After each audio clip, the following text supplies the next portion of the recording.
રાજકોટમાંથી દારૂની 436 બોટલ સાથે એક શખ્સને પોલીસે ઝડપી પાડ્યો।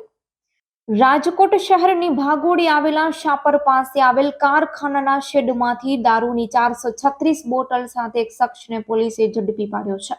આ મામલે સૂત્રો દ્વારા માહિતી મળી રહી છે કે વેરાવળ મસ્તક ફાટક નજીક આવેલ રામેશ્વર ઇન્ડસ્ટ્રીયલ એરિયામાં આવેલ શેડમાં પોલીસે રેડ પાડી દારૂના જથ્થા સહિત એક મોબાઈલ ફોન મળી ₹2.10 લાખનો મુદ્દામાલ કબજે કર્યો હતો।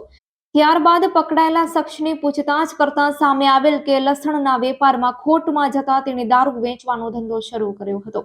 આ મામલે વધુ તપાસ કરવામાં આવતા સામે આવ્યું હતું કે તે ગોડાઉન શેડ પકડાયેલા શખ્સનો પોતાની માલિકીનો છે। તે લસણનો વેપાર કરતો હતો।